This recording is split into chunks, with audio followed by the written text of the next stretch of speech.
رب اجعلنی مقیم الصلاۃ، ساری چیزیں ایک ایک بار مانگی ہے، نماز 2 بار مانگ رہے ہیں۔ ساری چیزیں ایک ایک بار مانگی ہے، نماز 2 بار مانگ رہے ہیں۔ کیوں؟ نماز وہ خزانہ ہے جس کو نصیب ہو گیا، جس کو نصیب ہو گیا۔ نماز وہ خزانہ ہے جس کو نصیب ہو گیا، اسے ساری نعمتیں مل گئی ہیں۔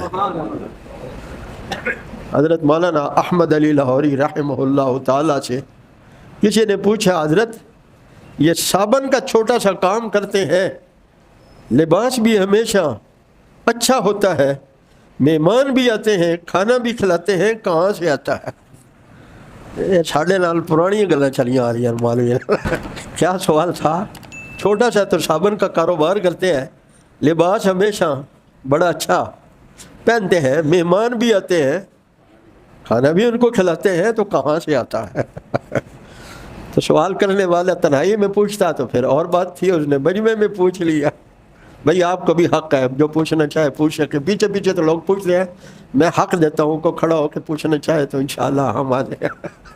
بہت سارے لوگوں کا اشکال ہے، مولوی صاحب کے کپڑے بڑے اچھے ہوتے ہیں، گاڑی کہاں سے آ گئی؟ اللہ اکبر۔ حضرت نے عجیب بات فرمائی، فرمایا جاؤ جو احمد علی نماز پڑھتا ہے، ذکر کرتا ہے، تلاوت کرتا ہے، اعمال کرتا ہے، تم بھی وہی کرو جہاں سے اللہ احمد علی کو دیتا ہے، تمہیں بھی وہاں سے دے گا۔ اللہ ہمیں اپنے خزانوں سے لینے کی توفیق عطا فرمائے، اور اس کے خزانوں سے لینے کا سب سے بہترین ذریعہ نماز ہے۔ اللہ ہمیں اپنی نماز کو نماز بنانے کی توفیق عطا فرمائے، نماز کو نماز بنانے کی توفیق عطا فرمائے۔ میرے ایک دوست نے تنہائی میں مجھے کہا، آپ کوئی دکھانے کے لیے چھوٹا موٹا کاروبار کر لیں، لوگ باتیں کرتے ہیں۔ میں نے کہا جو دکھانے کے لیے کاروبار کیا تو وہ بھی تو ریاکاری ہے۔ تو دکھانے کے لیے میرے پاس عمل ہے نا، لوگ ہماری نماز دیکھ کے اپنی نماز ٹھیک کریں، تلاوت کو دیکھ کر اپنی تلاوت درست کریں، اس لائن پہ آئیں جس لائن پہ ہمیں بڑوں نے لگایا ہے، پھر دیکھنا اللہ کہاں سے دیتا ہے، اللہ کہاں سے دیتا ہے۔ اللہ اکبر۔ خیر، یہ اللہ والوں کی باتیں ہیں، ہم تو ایسے ہی کر دیتے ہیں۔ کیا سوال ہے؟ رب اجعلنی مقیم الصلاۃ ومن ذریتی، مولا مجھے بھی نمازی بنا دے، میری اولاد کو بھی نمازی بنا دے۔ یہ دعا یاد کر لو جب نماز پڑھتے ہیں، چلو ہفتے میں ایک بار بھی پڑھتے ہیں تو فرض پڑھ کے نہ بھاگ جایا کرو، سنتے نفل پڑھو، اور سنتو نفلوں کے اندر سجدوں میں بھی یہ دعا کر لیں۔ دعائیں سجدوں میں، نفل نمازوں کے سجدوں میں ہو سکتی ہیں۔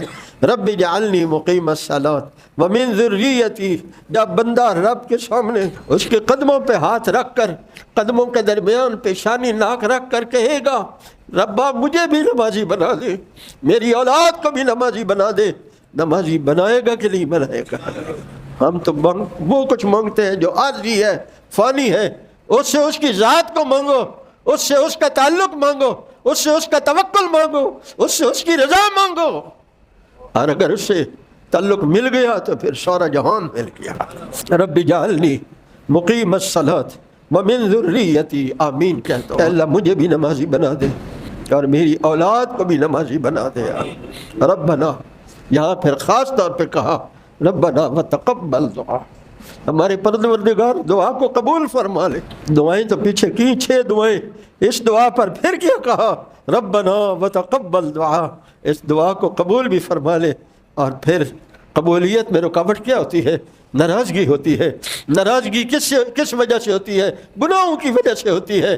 ساتھ یہ بھی کہا ربنا اغفر لی ولوالدی، مجھے بھی معاف کر دے، میرے ماں باپ کو بھی معاف کر دے، اگر تو نے معاف کر دیا تو میری دعاؤں میں جو رکاوٹ ہے، رکاوٹ دور ہو جائے گی۔ وللمؤمنین یوم یقوم الحساب، میں اپنے لیے مانگتا ہوں، آپ اپنے لیے مانگتے ہیں، اللہ کے خلیل قیامت والے دن ایک ایک انسان کے لیے مانگ رہے ہیں۔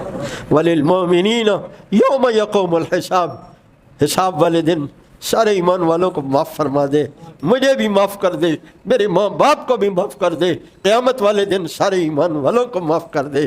اللہ تعالیٰ مجھے آپ کو عمل کی توفیق عطا فرمائے۔ انوار ختم نبوت ٹرسٹ پاکستان